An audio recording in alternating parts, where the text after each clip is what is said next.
Hello students, voice clear है? Okay. तो देखो, कोऑर्डिनेशन पॉलीहेड्रॉन ये क्या होते हैं? तो सबसे पहले हम देखेंगे कोऑर्डिनेशन पॉलीहेड्रॉन क्या होते हैं। तो कोऑर्डिनेशन पॉलीहेड्रॉन जैसे कि बात करें, the total number of donor atom of ligand attached to the center metal ion in a coordination compound determine the spatial arrangement of the ligand around the central atom or ion and is known as the coordination polyhedron। तो जैसे कि बात करें the total number of donor atom, जो donor atom के जो total number होते हैं जो ऑफ लिगेंड है ना, तो वो अटैच होते हैं सेंट्रल मेटल आयन से। तो वो एक कोऑर्डिनेशन कंपाउंड में क्या करते हैं, एक स्पेशल अरेंजमेंट में, मतलब कि एक सेंट्रल एटम आयन से ये जो लिगेंड है एक स्पेशल अरेंजमेंट में अटैच रहते हैं। ठीक है, स्पेशल अरेंजमेंट में ये जो अटैच है, ये जो स्पेशल अरेंजमेंट है, जो लिगैंड जो चारों ओर सेंट्रल एटम आयन की जो लग रहे हैं, इसे अपन क्या कहते हैं, कोऑर्डिनेशन पॉलीहेड्रॉन। ठीक है, फिर इसके बाद आता है, और इसके एग्जांपल की बात करें, फॉर एग्जांपल, तो जैसे कि हमारा CONH3 का होल 6 और ब्रैकेट के बाहर +3 चार्ज।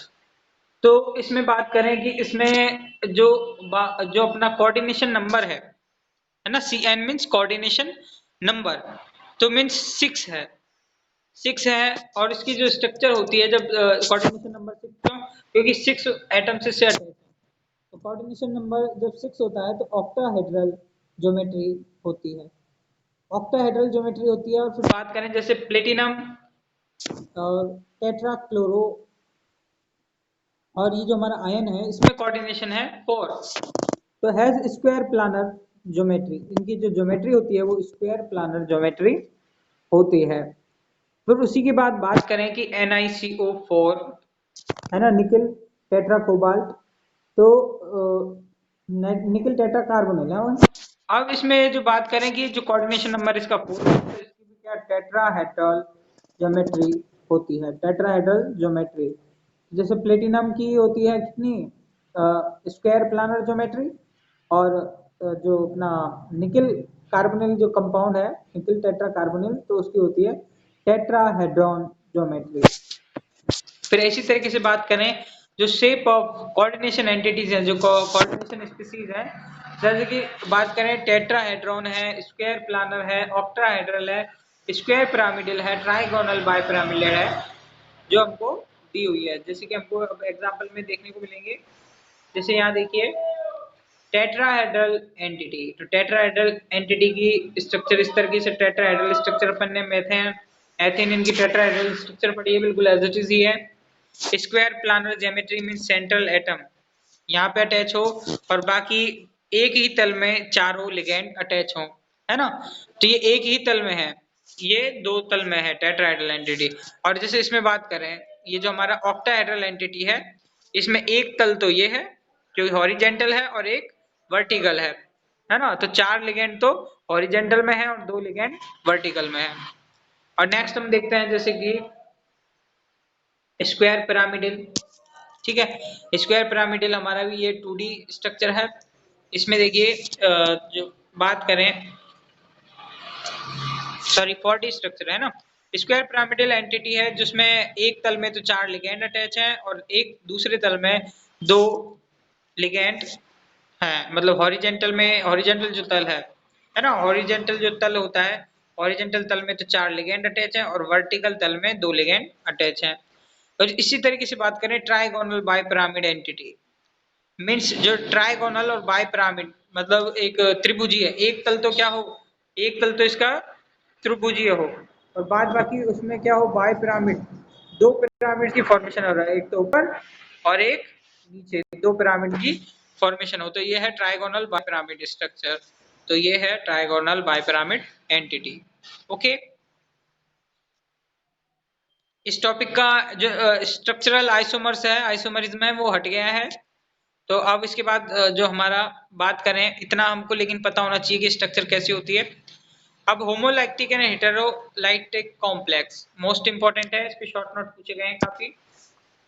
होमोलाइटिक एंड हेटेरोलाइटिक कॉम्प्लेक्सेस में आता है कि the complexes in which only one kind of group, मतलब जो कॉम्प्लेक्स जिसमें क्या हो एक ही काइंड ऑफ ग्रुप्स, एक ही तरीके के लिगेंड अटैच होते हैं to the central metal atom, central metal atom से, है ना। तो सेंट्रल मेटल एटम से अगर एक ही तरीके के लिगेंड अगर अटैच हों तो उसे कहते हैं हम होमोलाइटिक कॉम्प्लेक्स।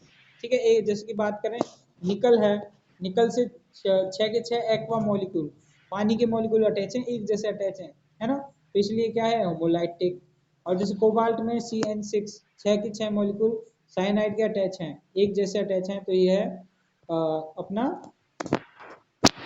Homolytic compound. और ऐसे ही है Fe में जो एमीन है, एमिन है ना, AMMIN, तो एमिन के 6 मॉलिक्यूल अटैच हैं, तो इसमें इसमें होमोलाइटिक कॉम्प्लेक्स का ही एग्जांपल है। एग्जांपल भी पूछ सकता है वो डायरेक्टली, तो आपको पता होना चाहिए। अब आता है कि the complexes in which more than one kind of donor group are attached to the central metal atom ion are called heterolytic complexes. की बात कर रहे हैं जो कॉम्प्लेक्स है जिसके अंदर more than one kind of donor group, अगर एक से ज्यादा क्या हो, डोनर ग्रुप हो, लिगेंड ग्रुप हो, है ना, लेकिन वो are attached to the central metal ion, तो इसे कहते हैं called heterocyclic heterolytic. Okay, heterolytic complexes means जैसे बात करें कि ये जो NiCl2 और H2O4 मींस इसमें Cl2 का भी मॉलिक्यूल अटैच है और H2O का भी मॉलिक्यूल अटैच है ना। वैसे ही नेक्स्ट देखेंगे COCl2 NH3 का ऑल 4, इसमें क्या है कि इसे हेटेरोलाइटिक क्यों कह रहे हैं कि भाई इनमें दो अलग अलग तरीके के लिगेंड अटैच्ड हैं सेंट्रल मेटल आयन से, तो उन्हें कहते हैं हेटेरोलाइटिक कॉम्प्लेक्स। फिर इसके बाद आता है हमारा ऑक्सीडेशन नंबर निकालना सेंट्रल मेटल एटम पे।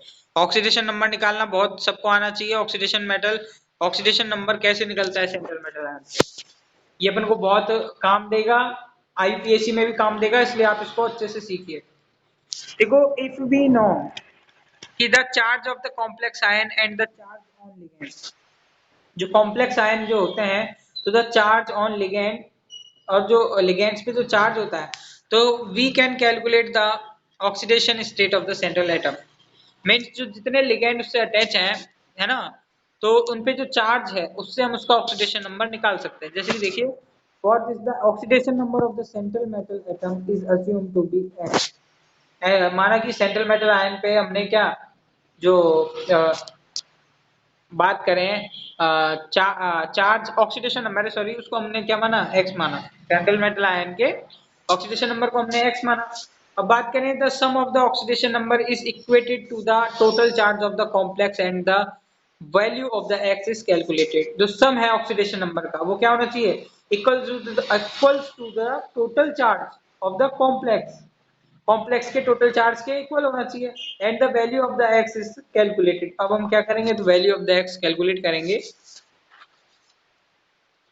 मींस दोनों तरफ इक्वल चार्ज रखेंगे अपन, है ना। कैसे रखेंगे, ये एग्जांपल देखो, 3-4 एग्जांपल करेंगे तो हमें इजीली पता चल जाएगा क्या होता है। अंकिता वॉइस आ रही है, अंकिता मीनाक्षी, ओके, अच्छे से देखना है ना इसे। देखो, जैसे निकल है और H2O के 6 मॉलिक्यूल है ना, और बाहर कितना चार्ज है, +2, ठीक है। अब देखो कि the oxidation state of the nickel metal atom, मान लिया क्या है, x है, and the oxidation state of H2O के अपने न्यूट्रल लिगेंड में पढ़ा था ना इसको, मतलब इसमें कोई भी चार्ज नहीं होता है, तो अपन ने भाई x क्या किया, भाई n की जगह तो लिखा x, है ना, प्लस अब ये तो न्यूट्रल है, न्यूट्रल को अपन ने 6 से मल्टीप्लाई किया, अब इसको इसके बाहर जो चार्ज है इसके इक्वल होना चाहिए कितना, +2 के, है ना। अब देखो, इसको मल्टीप्लाई किया तो ये तो क्या हो गया, पूरा टर्म 0 हो गया, तो x की वैल्यू भाई क्या हो जाएगी, x की वैल्यू भी क्या हो जाएगी, तो x इक्वल टू +2, तो +2 क्या हो जाएगा, इसका ऑक्सीडेशन नंबर हो जाएगा, एज इट इज, यही हमको यहाँ पे दे रखा है।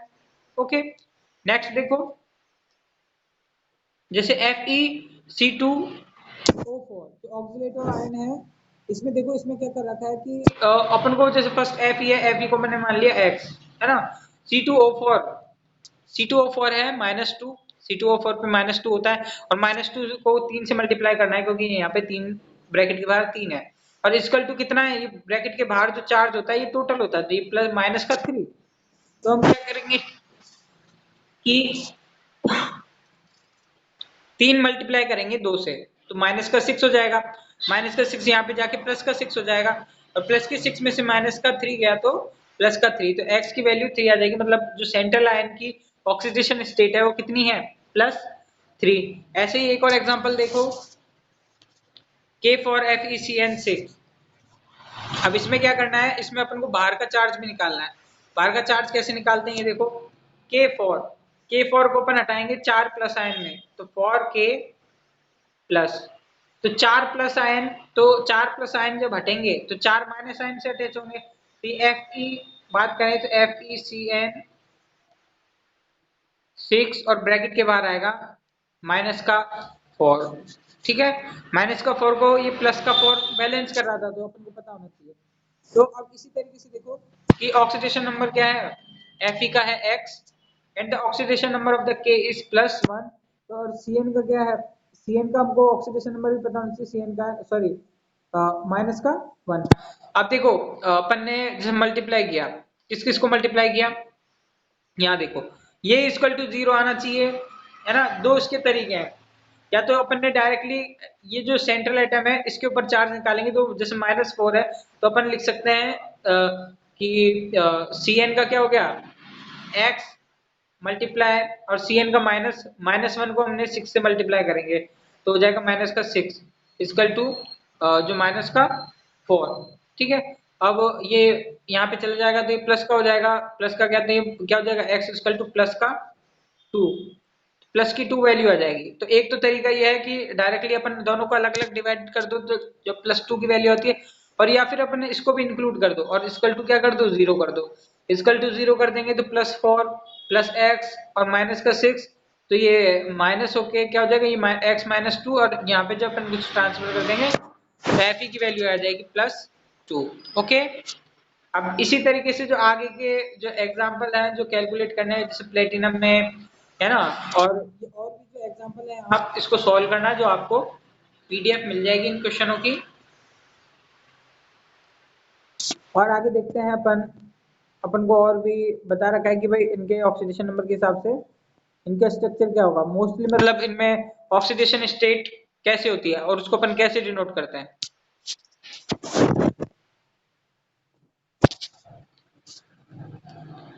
ये देखो, ये एक एग्जांपल है K3FeC2O4 का होल थ्राइस। अब इसमें देखो कोऑर्डिनेशन एंटिटी क्या होगी, मतलब कोऑर्डिनेशन एंटिटी एक जो चार्ज है ना, कोऑर्डिनेशन एंटिटी तो अपना यही है कंपाउंड वाला FeC2O4 O और होल थ्राइस और 2, है ना। अब यहाँ पे देखो जो C2O4 -2, इसमें क्या है, ये लिगेंड है इसमें, और इसमें आयरन कौन सी स्टेट में है, आयरन Fe+3 ऑक्सीडेशन स्टेट में, और इसकी जो बात करें और कोऑर्डिनेशन नंबर कितना होगा 6 होगा, और ये क्या है ऑक्टाहेड्रल है। 6 तो हमको ऐसे पता चला क्योंकि ये -2 है, और -2 किसको 3 मॉलिक्यूल हो गए तो -6 हो गया, और -6 होने के कारण ऑक्टाहेड्रल स्ट्रक्चर हो गई इसकी। अब यहाँ पे देखो K फॉर FeF6, है ना, FeF6 यहाँ पे कोऑर्डिनेशन एंटिटी है जिसमें -4 चार्ज है, और 6F इसमें क्या है 6F के लिगेंड अटैच हैं, और इसमें Fe प्लस जो प्लस सेकेंड स्टेट में है +2 में, वही कोऑर्डिनेशन नंबर 6 है और ऑक्टाहेड्रल स्ट्रक्चर है। तो इस तरीके से ये जो टेबल में काफी सारे एग्जांपल दिए गए हैं कि कैसे स्ट्रक्चर है क्या है और उनकी क्या इनमें आयनिक स्टेट है, तो आप इन सबको देखिए, इनमें काफी एमसीक्यूज बनते हैं।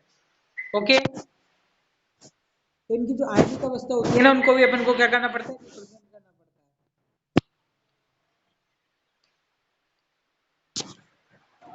है। अब मेन अपना टॉपिक स्टार्ट होता है आईयूपीएसी नोमेनक्लेचर।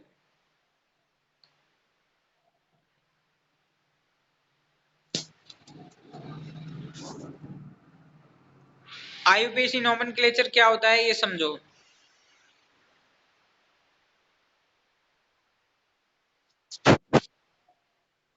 मेन चीज अपने अब यहाँ से स्टार्ट होती है कि IUPAC nomenclature of the coordination compound. अगर अपन बात करें तो coordination compound are named according to inorganic nomenclature committee. ये जो कोऑर्डिनेशन कंपाउंड का जो नेम है ये इनऑर्गेनिक की नोमेनक्लेचर कमेटी है, international union of pure and applied chemistry, जो IUPAC है उसके द्वारा बताया गया। और according the IUPAC system the following rules are use. तो हम ये जो रूल्स हमें दिए हैं हम उसको यूज करते हैं। जैसे कि देखिए, इन आयनिक कॉम्प्लेक्स, अगर आयनिक कॉम्प्लेक्स में बात करें, आयनिक कॉम्प्लेक्स और एक सिंपल कॉम्प्लेक्स होता है। तो ionic complex the cation is name, अगर आयनिक कॉम्प्लेक्स क्या है, कैटायन है, तो उसका नेम्ड फर्स्ट, तो हम सबसे पहले कैटायन का नेम करेंगे और फिर हम करेंगे देन एनायन का, फिर हम एनायन का नेम करेंगे। जैसे NaCl है, तो NaCl में सोडियम क्या है, प्लस चार्ज है, तो सोडियम को रखेंगे आगे और क्लोराइड को लिखेंगे पीछे। Na2SO4 है, जिसमें क्या है कि सोडियम सल्फेट, तो इसमें सोडियम को लिखेंगे पहले और सल्फेट को लिखेंगे बाद में, है ना। अब यहाँ देखिए कि naming the coordination entity, coordination entity का कैसे नेमिंग करेंगे, तो ये देखिए कि in naming the coordination entity ligands are named first. इसमें लिगेंड्स का नाम पहले लेते हैं। भाई सिंपल आयनिक कॉम्प्लेक्स में तो कैटायन का फर्स्ट लेते हैं, फिर किसका लेते हैं, एनायन का। लेकिन जो कोऑर्डिनेशन एंटिटी है इसमें सबसे पहले अपन लेते हैं किसका, लिगेंड का नाम लिखते हैं और फिर सेंट्रल मेटल आयन का नाम लिखते हैं। और when more than one type of the ligand are present, जब एक से ज्यादा लिगेंड उससे जुड़े हुए रहते हैं तो are named in alphabetical order, उनका नेम अल्फाबेटिकल ऑर्डर से देते हैं। जैसे कि यह देखिए, यहाँ पे देखिए COBr NO2NH3, मतलब इसमें बहुत सारी चीजें, जैसे अमीन है ना, भाई एमिनो है तो एमीन AMMINE है ना, तो ये तो A से स्टार्ट होता है, फिर ये ब्रोमीडो फिर B से, है ना, फिर ये अपना तीसरा है नाइट्राइटो। तो इस तरीके से अल्फाबेटिकल, जैसे एमीन है तो ये फर्स्ट आता है, तो सबसे पहले अपन एमीन लिखेंगे, है ना, कि टेट्रा एमीन। और फिर बात करें ब्रोमीडो है, फिर अपन जैसे नाइट्राइट है ये लिखेंगे। और जैसे बात करें देखो, नेक्स्ट अपन को एग्जांपल दे रखा है K2COCN4 और NO2, तो इसमें जैसे साइनो है ना, तो साइनो सबसे पहले आएगा C और फिर नाइट्रोसिल, नाइट्रोसिल कंपाउंड जो इससे अटैच है वो। तो इस तरीके से जो अल्फाबेटिकल ऑर्डर है इसमें वो देखा जाता है, अल्फाबेटिकल ऑर्डर। अब हम बात करें आगे,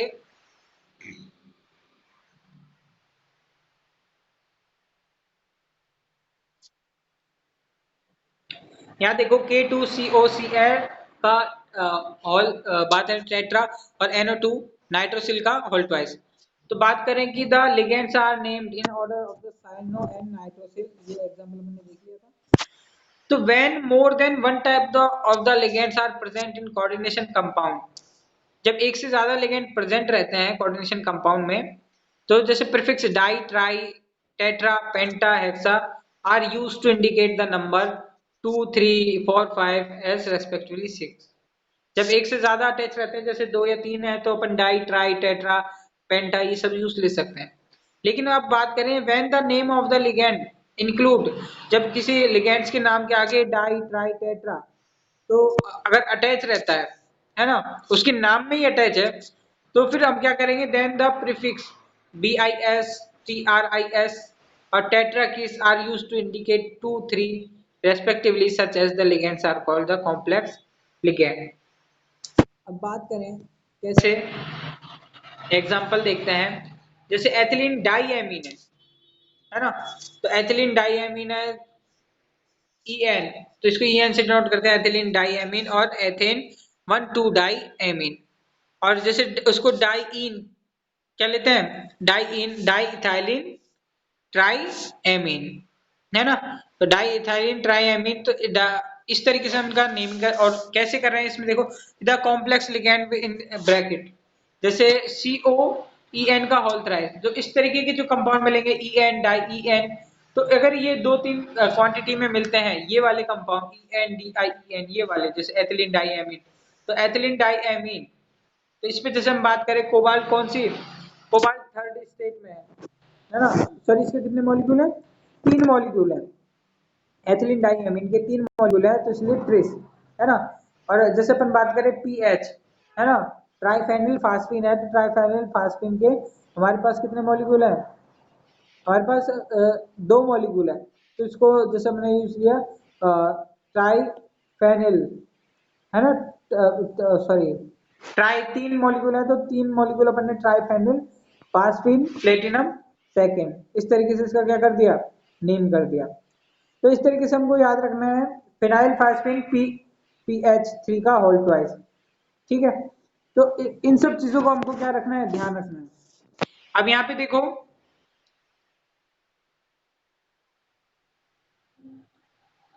when the complex are cationic or neutral, अगर कॉम्प्लेक्स अगर कैटायनिक हो और न्यूट्रल हो of the same of the metal atom, और जैसे कि क्या हो मेटल एटम की तरह, और तो is return without character standing, तो उनका विदाउट करेक्टर स्टैंडिंग नाम लिखते हैं।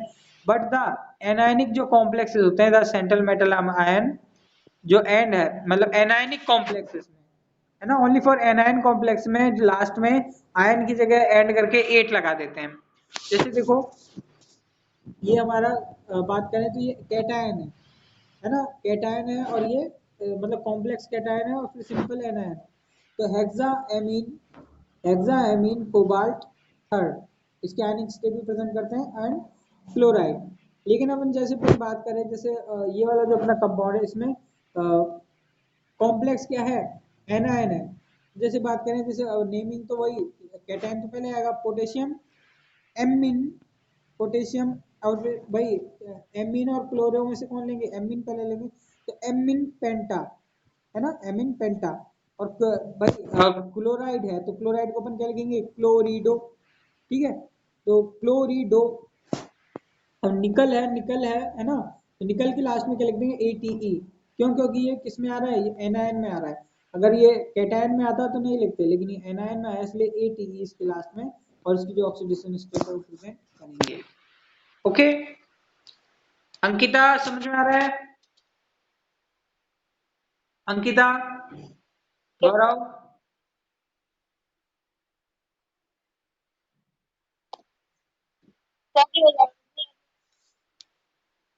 क्या हुआ,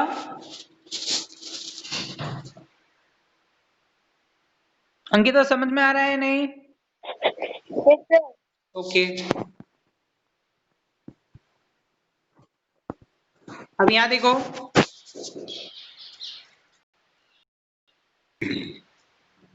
एग्जाम्पल्स अपन को परफेक्ट करने पड़ेंगे, एग्जाम्पल।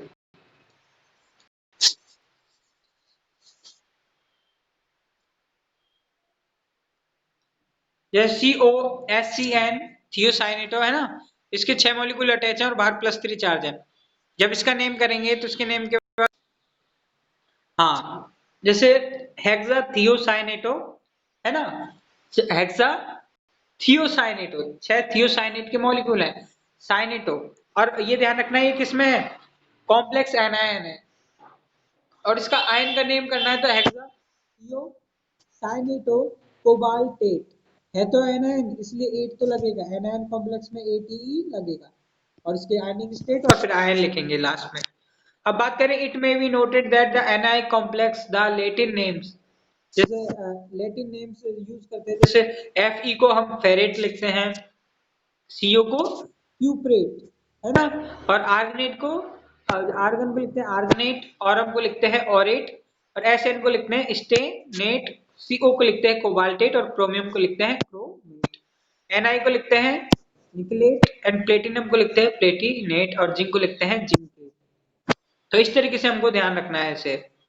अब बात करें oxidation state of the central metal ion, oxidation state की बात करें सेंट्रल मेटल आयन की, तो the oxidation state of the central metal ion is indicate with the Roman numerals से इनको देते हैं, जैसे 1 फर्स्ट सेकंड थर्ड फोर्थ, और ब्रैकेट एट द एंड, और उसमें ब्रैकेट जरूर देते हैं, without a gap between the two, और गैप नहीं देते इसके नेमिंग में पूरा। आपको ये सब चीज ध्यान रखना है। अब जो हम कॉम्प्लेक्सेस है, अब मतलब अब अपन डायरेक्ट मैदान में उतरेंगे। अब डायरेक्ट हम क्या आईयूपीएसी जो कंपाउंड की आईयूपीएसी नेम करेंगे। अब देखो क्या क्या स्टेप है, फर्स्ट देखो ये देखो कि सिंपल कैटायन है या सिंपल एनायन है, तो अपन देखेंगे तो सिंपल कैटायन, सिंपल कैटायन में सबसे पहले अपन नेमिंग करेंगे तो सिंपल कैटायन करेंगे। तो लिगेंड और कौन कौन से प्रेजेंट है सिंपल कैटायन में? क्लोरिडो और एमीन, दो प्रेजेंट है। तो एमीन को अपन पहले लिखेंगे, ठीक है। और कॉम्प्लेक्स कैटायन और एनायन जैसे बात करें, और इसमें कॉम्प्लेक्स कैटायन है और एनायन क्या है? Cl माइनस है, ठीक है। और ऑक्सीडेशन स्टेट कोबाल्ट की निकालेंगे। जैसे एक तो ये एमीन है, ये तो न्यूट्रल है, ठीक है। एमीन तो न्यूट्रल है, तो 0 मल्टीप्लाई बाय 5 है ना, प्लस। अब क्लोरीन की बात करें, क्लोरीन पे है -1, और क्लोरीन तो अपना जो कोबाल्ट है वो तो X है। अब इसका टू क्या हो जाएगा? ये +2 हो जाएगा, है ना। Cl2 यहाँ से हटेगा तो यहाँ पे +2 आ जाएगा। मल्टीप्लाई किया तो ये तो टर्म पूरा 0 हो गया, ठीक है। ये माइनस का यहाँ जाके प्लस का हो जाएगा, प्लस का हो गया, है ना। तो फिर ये 2 की जगह क्या हो जाएगा? 3 हो जाएगा। तो कोबाल्ट की ऑक्सीडेशन स्टेट क्या आ गई? 3 आ गई, ठीक है।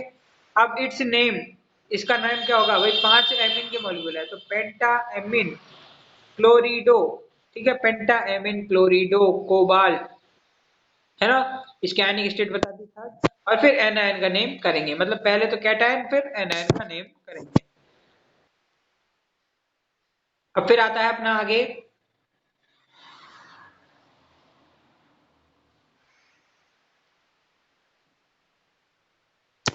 और एग्जांपल देखते हैं।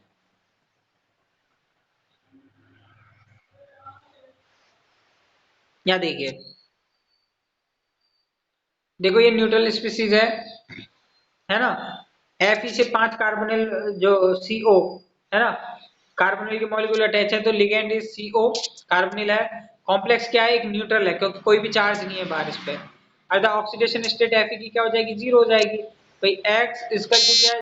ये न्यूट्रल मॉलिक्यूल है, तो इसका टू क्या हो जाएगा? 0 हो जाएगा, तो X की वैल्यू भी 0 हो जाएगी। तो इट्स नेम का पेंटा कार्बोनिल आयरन, ठीक है। पेंटा कार्बोनिल आयरन। अब नेक्स्ट अपना आता है कि K3FeCN6, तो कैटायन का नेम है, साइनो क्या है इसमें?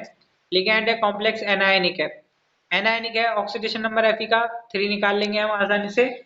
और इसका नेम होगा, जैसे पहले कैटायन का नेम, तो पोटेशियम हेक्सासाइनोफेरेट। भाई एनायन है ना, इसलिए Fe की जगह फेरेट लिया है और इसके आयनिक स्टेट प्रेजेंट किया है। अब ये एक एग्जांपल देखो, AgNH3 का होल ट्वाइस AgNH3Cn का होल ट्वाइस। अब देखो, सबसे पहले लिगेंड, ये दोनों एक जैसे हैं, ये थोड़ा डिफरेंट है इसमें। देखो सबसे पहले ligands are the amine and cyano. Ligands क्या है? एमीन है और साइनो है। तो कॉम्प्लेक्स आर कैटायनिक और एनायनिक, कॉम्प्लेक्स दोनों ही क्या है? कॉम्प्लेक्सेस हैं। तो if both complexes are oxidation state, तो Ag इज फर्स्ट, है ना। माना Ag कौन सी? Ag फर्स्ट ऑक्सीडेशन स्टेट में, ठीक है। मतलब इनकी ऑक्सीडेशन स्टेट, इसमें दोनों मेटल की फन वन और मानते ही है, और उसमें एक रूल है, जब ऐसे दोनों कॉम्प्लेक्सेस मिले तो इनमें मेटल की ऑक्सीडेशन स्टेट क्या हो? 1 1 काउंट होती है। तो बात करें its name diammine silver, diammine silver first and dicyanoargentate. भाई इसको हमने क्या मान लिया? एनायन मान लिया, है ना। तो डाईएमीन सिल्वर, और ये क्या हो गया? साइनो आर्गनेट। तो इस तरीके से इसकी नेमिंग होगी। तो ये जो पूरी नेमिंग है, आपको बिल्कुल अच्छे से इनके एग्जांपल आपको पता होने चाहिए। अब देखो, when A ligand can coordinate through a more than one type of more than atom, तो पॉइंट, अगर कोऑर्डिनेट में बात करें, जो एटम होते हैं कई से ज्यादा, बहुत ज्यादा अटैच होते हैं, तो point of the attachment of the ligand is indicate by the putting the symbol of the atoms through which the coordination occur after name of the ligand. कि जब ligand coordinate through more than one type of atom, जब एक से ज्यादा atom से जब जुड़ा हुआ होता है, तो then point attachment the ligand indicate, तो जो पॉइंट का अटैचमेंट है लिगेंड जो इंडिकेट करता है by putting the symbol of the atom, तो उस एटम के सिंबल से प्रेजेंट करते हैं। विच कोऑर्डिनेट ऑक्योर, जो क्या करता है? उस संयोजन में अवसर प्राप्त करता है। अब देखो कि sometimes different names are used for the alternative modes of the attachment, जैसे कई बार डिफरेंट टाइप्स ऑफ नेम भी अपन क्या करते हैं? यूज करते हैं। जैसे कि देखो NO2 माइनस, जैसे बात करें थ्रू N, तो it's name is nitrito N, nitrito N भी बोलते हैं इसे। ONO माइनस, तो थ्रू O है ना। तो अगर इसमें O के थ्रू है तो क्या लेंगे, नेम नाइट्राइटो O, मतलब नाइट्राइटो N, अगर N डोनेट का काम कर रहा है डोनेशन का तो नाइट्राइटो N, अगर ऑक्सीजन डोनेशन का काम कर रहा है तो नाइट्राइटो O। SCN में बात करें अगर थ्रू S, अगर S डोनेशन का काम करेगा तो इट्स नेम थियोसाइनेटो, और NCS अगर इसमें बात करें नाइट्रोजन अगर डोनेशन का काम करेगा, है ना, तो इट्स नेम इज आइसोथियोसाइनेटो एंड होगा। अब इसी तरीके से हम बात करें ज्योमेट्रिकल आइसोमर्स की नेमिंग कैसे होती है वो देखो। ज्योमेट्रिकल आइसोमर्स जैसे बात करें सिस और ट्रांस, अगर एक जैसे मॉलिक्यूल अगर एक तरफ हो, है ना, तो वो होगा सिस। जैसे सिस डाइएमीन डाइक्लोरो क्लोरिडो, है ना, आयन के पीछे क्या लगता है ईडो, क्लोरिडो प्लेटिनम, प्लेटिनियम सेकेंड। और अगर एक जैसे डिफरेंट डिफरेंट जगह हो क्रॉस में हो तो उसे ट्रांस बोलेंगे, trans diamine dichlorido platinum second ion. और इस तरीके से जो कॉम्प्लेक्सेस हैं हमको और इनकी नेमिंग भी हम कर देंगे आसानी से। अब naming of the optical isomers है, ये टेप यहाँ देखो, ये थोड़ा सा टॉपिक है ये हट गया है ना। अब आपको जैसे कॉम्प्लेक्सेस की जो आइसोमर के नेम्स नहीं आएंगे, आइसोमरिज्म हट गया है इसका। आपको जैसे और भी जो कंपाउंड है इनकी स्ट्रक्चर वगैरह है तो आप वो बना के और इनकी जो नेमिंग है वो कर सकते हैं। तो मैंने जो एग्जांपल है ना आपके मैंने पीडीएफ आपको सेंड कर दी है, तो ये सब एग्जांपल है। तो इनकी जो नेमिंग है आप इनकी प्रैक्टिस कीजिए कि इनकी नेमिंग कैसे कैसे थी, इन सब की अच्छे से प्रैक्टिस कीजिए। ओके, ये इंपॉर्टेंट क्या है, कंपाउंड है इनकी नेमिंग आती रहती है।